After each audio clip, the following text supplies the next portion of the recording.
Saat itu pada tahun 2014, masih ingat banget, dengan modal awal 500.000, saya membelanjakan tas dan saya mencoba menjadi reseller di salah satu all shop.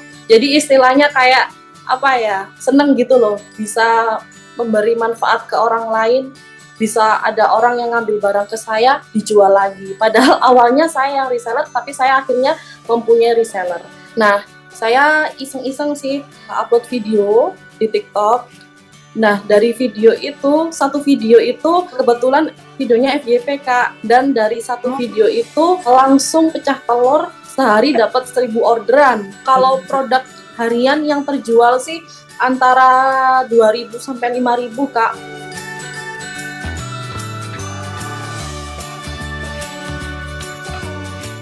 Oke, nama saya Regi Oktaviana, usia saat ini 30 tahun, dan bisnis yang sedang saya jalani yaitu Oktaviana Tas Grosir. Sebenarnya saya sudah memulai banyak juga ya, mencoba bisnis dari mulai baju sampai MLM juga, tapi emang yang sesuai dengan passion saya itu ya di tas, karena gimana ya Kak ya, kalau bisnis cuman mau ikut-ikutan aja itu susah, karena kan pasti di dalam bisnis itu ada rame dan sepinya.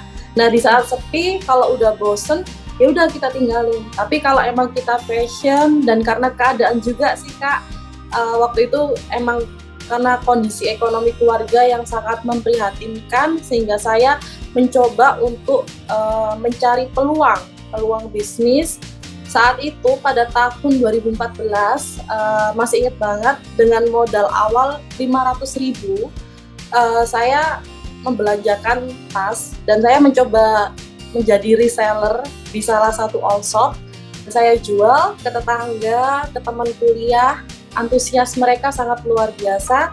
Mereka sangat suka dengan produknya, dengan harganya.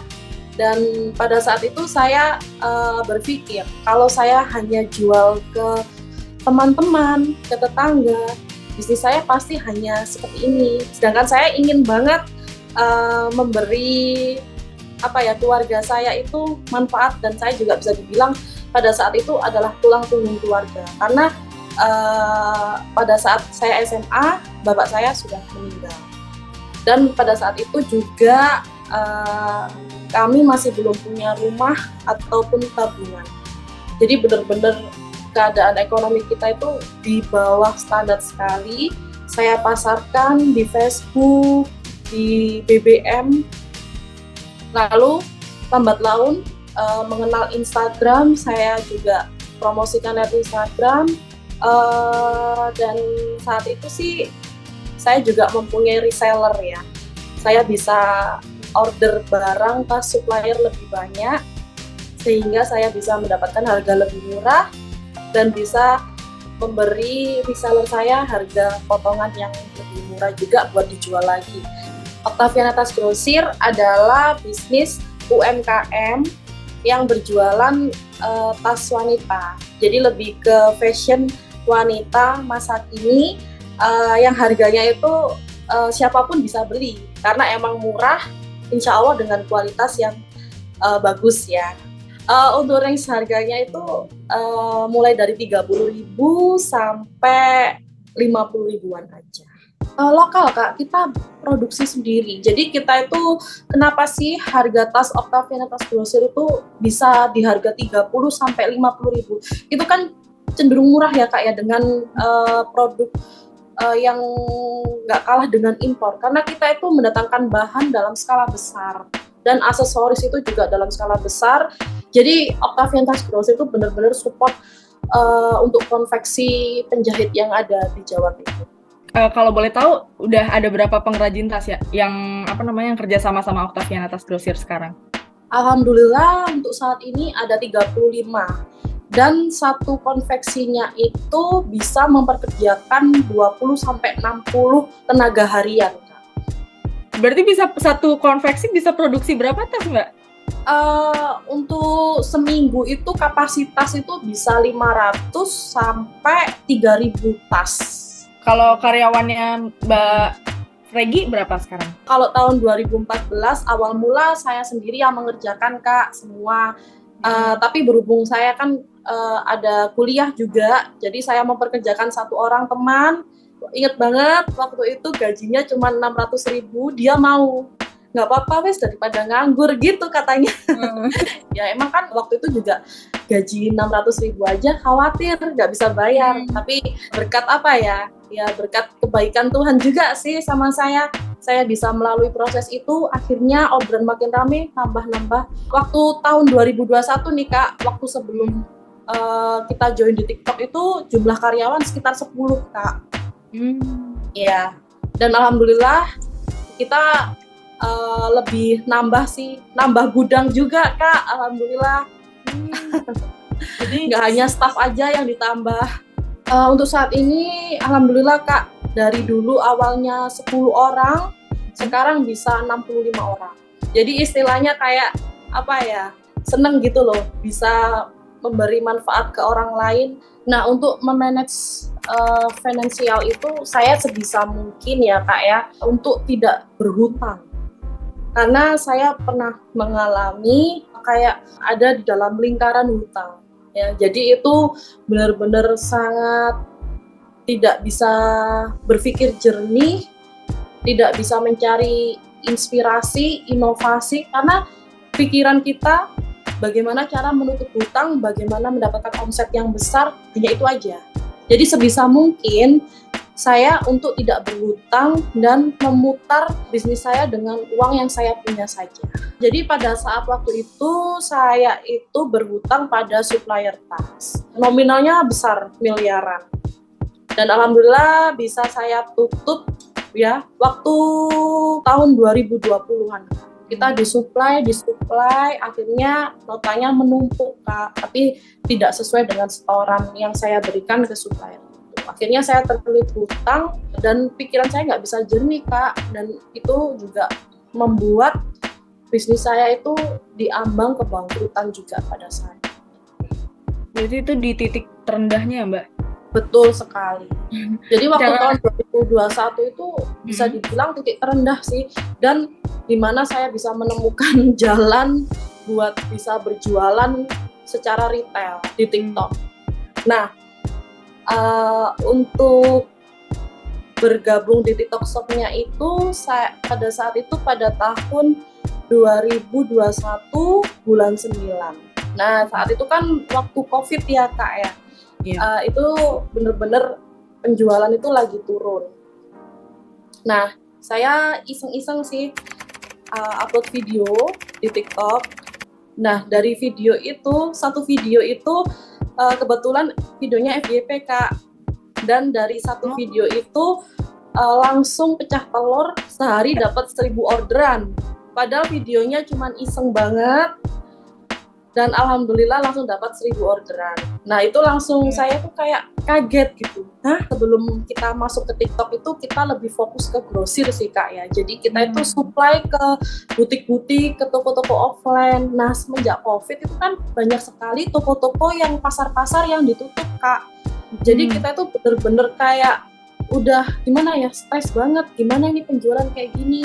Udah kita nggak bisa supply grosir lagi. Akhirnya ya adalah ya bagaimana kalau kita ikhtiar, berdoa, dan berusaha terus kan pasti dikasih jalan ya. Alhamdulillahnya kita dikasih jalan lewat TikTok, kita langsung berjualan secara retail. Jadi kita sampai saat ini pun alhamdulillah kita sangat tertolong berkat penjualan di TikTok. Emang kita juga pasti ngikutin tren ya Kak ya. Waktu itu kan TikTok masih belum ada TikTok Shop. Kita cuman posting video aja. Buat video kan di TikTok itu kan sebenarnya kayak apa ya, aplikasi hiburan ya Kak ya, melihat itu hiburan, dan kita itu juga memanfaatkan musik-musiknya buat ngisi video-video tas seperti itu. Nah, saya juga kebetulan hobi banget buat scroll TikTok. Nah, saya itu muncul di FYP saya. Loh, TikTok bisa nih buat jualan, ya kan? Coba gimana caranya? Tapi pada saat itu informasi masih minim banget dan masih banyak isu-isu terkait TikTok, ya Kak. Akhirnya udahlah saya beranikan, lagian sepi banget, nggak ada salahnya ya, nggak tahu ya, kayak ada dorongan besar gitu loh pada pikiran saya. Akhirnya saya coba daftar, lama sih di ACC-nya, daftar pagi, malam itu baru di ACC sekitar jam 10 malam Kak. Nah itu kan saya ingat paginya itu saya tuh iseng-iseng gitu video-video anak-anak lagi beres-beres atau lagi apa sih waktu kerja kurve ya. Nah itu saya apa namanya video, saya kasih musik, dan waktu itu kan masih banyak banget tuh voucher-voucher TikTok. Nah saya apa namanya selipkan di video itu tentang voucher, tentang gratis ongkir dan bisa COD ya kan. Nah paginya saya lihat, hah beneran ini 1000 orderan, kaget banget Kak. Saya sampai nggak percaya, terus ini uangnya cair kemana, gimana, akhirnya ya gimana sih Kak, waktu itu kan TikTok kan masih marketplace baru dan kita juga masih belum familiar, tapi dengan keberanian saya ya saya mendapatkan momentum ya Kak ya, momentum awal berjualan di TikTok hingga sampai saat ini sih bisa 3 juta follower juga di TikTok. Kalau produk harian yang terjual sih antara 2.000 sampai 5.000 Kak. Ya alhamdulillah ya Kak ya. Terus juga kita juga bisa menambah gudang, tapi ya gudangnya cuman di kampung aja sih Kak. Awalnya 1, sekarang bisa 5 tempat. Iya, alhamdulillah Kak. Dulu masih sewa-sewa, sekarang udah punya sendiri Kak. Alhamdulillah. Kalau sebenarnya itu kita lebih lama join di Shopee ya Kak ya. Cuma di Shopee itu kita cenderung susah berkembang. Entah dari apa, tapi di TikTok itu lebih cepat. Jadi kita lebih fokus di TikTok. Nah untuk di Shopee-nya sendiri itu saat ini juga lagi istilahnya kayak promonya besar-besaran ya. Jadi kita juga mengikuti Kak, semua kita ikutin apa yang sedang tren kan. Pengusaha kan harusnya juga gitu ya Kak, nggak boleh saklek pada satu platform, kita juga harus berjualan dimanapun, istilahnya memancing dimanapun ya Kak ya. Untuk strategi yang saya lakukan sih sekarang lebih ke gimana caranya kita itu model itu up to date. Kita juga walaupun produk lokal ya, kita nggak bisa memaksa orang untuk ayo cintai produk lokal, nggak bisa. Tapi kita juga harus menunjukkan kualitas. Nah untuk saat ini Octavianitas Grocery itu udah meningkatkan kualitas dengan menggunakan bahan-bahan yang premium dengan harga 2 jutaan per roll. Jadi iya Kak ya, kualitasnya itu jauh lebih bagus. Gitu. Karena kan orang kembali, ya Kak, orang kembali itu kan karena kualitas, karena pelayanan. Jadi kita sih sebisa mungkin juga di TikTok itu sebenarnya hampir setiap hari itu ada webinar tentang edukasi fitur-fitur baru TikTok Kak. Jadi sebisa mungkin kita mengikuti webinar-webinar itu biar kita tidak ketinggalan ya Kak ya. Karena emang kebijakan TikTok di tahun 2021 saat mulai buka TikTok Shop di Indonesia dengan 2023 sekarang ini kebijakannya udah banyak berubah ya. Jadi emang kayak yang saya omongkan sekarang nanti bisa jadi di tahun depan atau beberapa tahun lagi itu udah beda lagi kebijakan TikTok ya kan. Nah itu sebisa mungkin kalian semua pelaku usaha UMKM untuk tidak malas-malas untuk membuka pintu untuk menerima ilmu ya, agar maju terus ya. Dan kita juga wajib banget memanfaatkan fitur-fitur yang ada.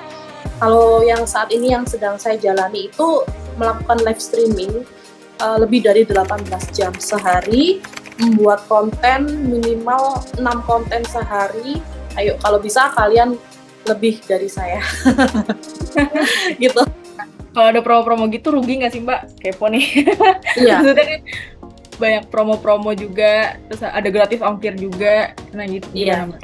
Sebenarnya kalau promo-promo seperti itu tuh kita itu lebih disubsidi dari platform sih Kak. Jadi kayak misalkan promonya yang misalkan ya Kak harga eksklusif. Nah itu subsidinya langsung dari platform. Jadi bukan seller yang menanggung.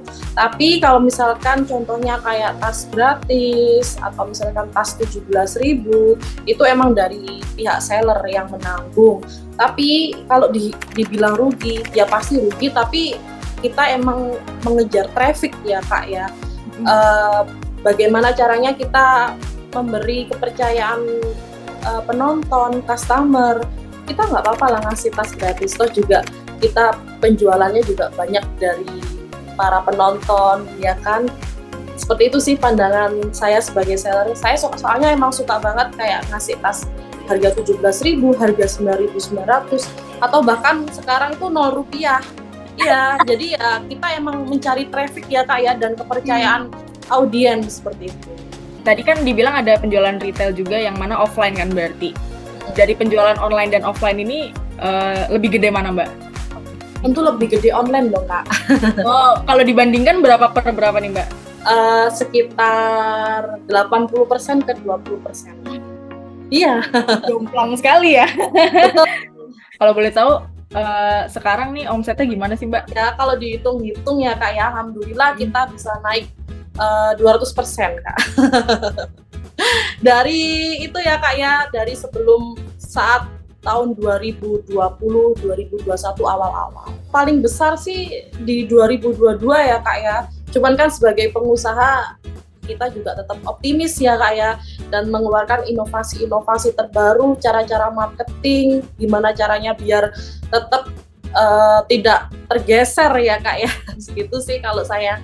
Kalau saya sih menghandle-nya juga susah-susah gampang ya, apalagi untuk karyawan saat ini tuh kan kebanyakan tuh kelahiran tahun 2000 ya Kak ya, dimana itu generasi Z ya Kak ya, dan itu tuh kayak suka apa ya, kayak semua itu apa-apa itu serba maunya enak gitu. Jadi sebisa mungkin saya itu memberi pekerjaan itu sesuai job desk mereka. Jadi kalau misalkan saya waktu mencari lowongan pekerjaan bagian packing, ya kalau bisa sih hanya bagian packing aja.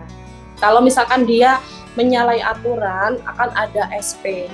Nah kalau misalkan SP-nya sampai terkumpul, silakan mengundurkan diri. Seperti itu sih, biar nggak disepelekan, karena kita sama-sama membutuhkan. Saya juga membutuhkan tenaga mereka, mereka juga membutuhkan saya. Jadi istilahnya kita harus bisa saling menghargai. Kalau mereka ada kebutuhan, saya juga siap membantu gitu, dan saling support sih. Ya alhamdulillah pencapaian saya luar biasa. Pencapaian yang paling saya banggakan dan apa ya Kak ya, mungkin bisa menjadi inspirasi banyak orang, yaitu memberangkatkan Haji Furoda ibu saya. Alhamdulillah itu adalah cita-cita beliau, dan emang kayak apa ya, keinginan saya juga sih Kak. Terus juga alhamdulillah saya bisa membeli mobil dengan cash, terus membeli rumah, membangun gudang, dan juga mengangkat derajat orang tua, keluarga, dan bisa bermanfaat bagi orang-orang di sekitar, dan tentunya karyawan-karyawan. Untuk kedepannya offline sih cukup buat branding aja ya Kak ya. Yang penting kalau customer taunya dari online, kita ada toko dan produknya bisa dilihat secara langsung. Nah kita juga sering juga nih ikut event-event kayak bazar-bazar yang diadakan di Mojokerto sendiri. Ya kita kayak branding tipis-tipis lah Kak ya. Gitu. Terus untuk online-nya kedepannya sih saya ingin membuka toko online baru, tapi tetap tas, tapi beda produk ya Kak ya, kedepannya seperti itu. Ya. Memulai itu emang susah banget sih, tapi setelah Anda menikmati prosesnya akan lebih nikmat sih, karena emang saya tuh sekarang itu istilahnya tuh kayak lebih seneng banget, angen-angen untuk menceritakan awal-awal dulu itu ya Kak ya, karena emang prosesnya itu sangat luar biasa. Jadi saya harap semuanya untuk tidak takut untuk memulai. Memulai pun juga harus dengan niat yang dalam dan tekad yang luar biasa, karena dalam bisnis itu tantangannya sangat luar biasa. Karena modal itu nggak jaminan utama untuk kesuksesan. Karena kan bisnis yang baik juga berawal dari owner yang baik juga dan bisa memanusiakan para staffnya juga gitu.